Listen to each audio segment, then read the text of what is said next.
जय हिंद दोस्तों, अगर आप यूपी पुलिस में जॉब कर रहे हैं और आप अपना ट्रांसफ़र करवाना चाहते हैं, तो ये वीडियो आपके लिए होने वाली है। आप हेडक्वार्टर के चक्कर काट रहे हैं, आप एप्लीकेशन लिख रहे हैं, अधिकारियों से मिल रहे हैं, इन सारी चीज़ों के बारे में आपको जानकारी मिलेगी वीडियो में कि कैसे अपना ट्रांसफ़र करा सकते हैं। अगर आप 2019 बैच के हैं या उससे पहले के हैं या उसके बाद के हैं, तो आपके लिए वीडियो बहुत महत्वपूर्ण हो जाता है, देखना ज़रूरी हो जाता है। इसको लेके एक नोटिस भी आई थी, उस नोटिस के भी बारे में बात करेंगे कि नोटिस का मतलब क्या है। बहुत ही आसान भाषा में बात करेंगे क्या उसका मतलब है। तो आइए वीडियो को शुरू करते हैं, अपने टॉपिक पे चलते हैं। अगर आप तैयारी कर रहे हैं किसी भी कॉम्पिटिटिव एग्जाम की, तो उत्कर्ष ऐप पर आया है बहुत ही सुनहरा मौका। उत्कर्ष ऐप पर 26 जनवरी को लेके, गणतंत्र दिवस को लेके एक बहुत ही बेहतरीन ऑफर आया है, जिसके बारे में आपको जानना चाहिए। आप चाहें तो उत्कर्ष ऐप के जितने सारे कोर्स हैं, ऑनलाइन जितने कोर्स हैं, उस पे 77% का ऑफ चल रहा है। ये ऑफ़र 28 जनवरी तक चलेगा और इसका लाभ आप लोग उठा सकते हैं। 77% ऑफ के अलावा 20% और 26% का एक्स्ट्रा ऑफ भी चल रहा है। इसके अलावा आप लोग मेरा कूपन कोड UCUS20 ज़रूर लगाइए, इस पे आप लोग को एक्स्ट्रा डिस्काउंट भी मिलेगा।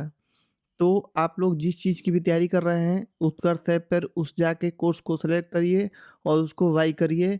बहुत ही अच्छा मौका है 28 जनवरी तक, इसको हाथ से जाने मत दीजिए। अगर चाहते हैं एकदम कम पैसे में अच्छा कोर्स लेना है, उत्कर्ष क्लासेज की क्वालिटी आप लोगों को पता होगी पहले से ही। जो चीज़ की भी आप तैयारी कर रहे हैं, उसके लिए एकदम बेस्ट कंटेंट देता है ये। तो लेट मत करिए, वीडियो के डिस्क्रिप्शन में लिंक दे रहा हूँ, वहाँ से क्लिक करके और एनरोल करिए और जाके उत्कर्ष ऐप पर अपनी तैयारी को मजबूत करिए। तो देख सकते हैं ये वाला नोटिस बाहर आया था, ये 14 जनवरी को। ये नोटिस में बताया गया है, पॉइंट दर पॉइंट बताया गया है, मैं आपको समझाते चलता हूँ। जो सबसे इसमें पहला पॉइंट है, इसमें बताया गया है कि 2019 बैच तक का जो भी दरोगा है या आरक्षी है, तो इनका जो ट्रांसफ़र होगा, वो सहानुभूति के आधार पे कर दिया जाएगा, ये बोला गया है। ये ध्यान देने वाली बात है कि 2019 बैच तक की बात की गई है, इससे पहले बैच की, ना कि 2020, 2021, 2022 इसके बाद की नहीं। 2019 बैच का जो भी है, तो उनका ट्रांसफ़र सहानुभूति के आधार पे कर दिया जाएगा। लेकिन अगर 2019 बैच का बाद का कोई है, तो दोनों जो उसका हस्बैंड और वाइफ दोनों लोग अगर यूपी पुलिस में भर्ती हैं, तब जाके उनका स्थानांतरण का जो आधार होगा, वो सहानुभूति होगा। अगर कहने का मतलब ये है कि 2022 बैच के एग्ज़ाम्पल में आप हैं और आपकी पत्नी जो है या आपका पति जो है, वो भी यूपी पुलिस में ही है, तो आप लोग चाहें तो ट्रांसफ़र ले सकते हैं और इसमें कार्रवाई कर सकते हैं इसके नोटिस के आधार पे। ना कि अगर सिंगल हैं अगर आप और 2019 बैच के बाद के हैं, तो आपका ट्रांसफ़र सहानुभूति के आधार पे नहीं किया जाएगा। ये पहला पॉइंट बता रहा है। इसमें दूसरा पॉइंट ये बता रहा है कि जो भी कपल होंगे मतलब हस्बैंड-वाइफ, उनका नियुक्ति जो गृह जनपद होता है या बॉर्डर डिस्ट्रिक्ट होता है, वहाँ पे नहीं होगा या उस रेंज में भी नहीं होगा जहाँ से वो होंगे।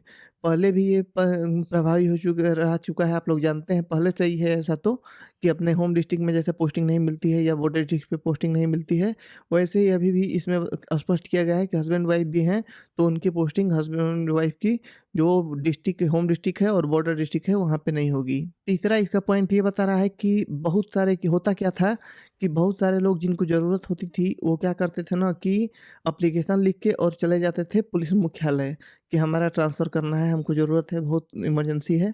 तो इस वजह से चले जाते थे अपने मुख्यालय में। लेकिन इसमें ये चीज़ स्पष्ट किया गया है कि 2019 बैच के बाद का कोई भी उप निरीक्षक दरोगा है या आरक्षी है, उसको सामान्य कारण से उसको मुख्यालय में जाने की अनुमति न दी जाए। इस चीज़ के बारे में तीसरा पॉइंट बता रहा है। अब चौथा पॉइंट ये बता रहा है इसमें, जो मैंने पहले पॉइंट में बताया था आपको कि दूसरे पॉइंट में जो बताया था कि 2019 बैच के बाद का अगर कोई मान लीजिए एग्ज़ाम्पल में 2023 बैच का है, अगर हस्बैंड-वाइफ दोनों लोग हैं, दोनों पुलिस में ही हैं, तो वो लोग चाहें तो मुख्यालय में उपस्थित हो सकते हैं, उनको अनुमति प्रदान की जाए।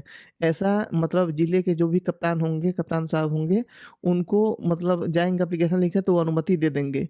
एक भी चीज़ आपको मैं बता दूँ नहीं जानकारी होगी तो, अगर पुलिस मुख्यालय आपको जाना है चाहे किसी भी कारण से, आप एक आईडी कार्ड भी बनवाने जाते हैं, तो आपको अनुमति लेके जाना होता है। अपने ज़िला का जो भी कप्तान साहब हैं, उनसे अनुमति लेके तभी जाना होता है पुलिस मुख्यालय में। तो ये बताया जा रहा है चौथा पॉइंट में कि अगर हस्बैंड-वाइफ है, तो इनको अनुमति दे दी जाए। पाँचवा पॉइंट ये बता रहा है कि अगर हस्बैंड-वाइफ हैं, तो उनका जो पुलिस का परिचय पत्र है, उसका जो फ़ोटोकॉपी है वो एप्लीकेशन में लगा होना चाहिए दोनों लोग का। और इसके अलावा जो उन लोगों का प्रूफ़ होता है, मैरिज सर्टिफ़िकेट हो सकता है, वो भी लगा दीजिए तो ये भी बढ़िया रहेगा 5वां पॉइंट के हिसाब से।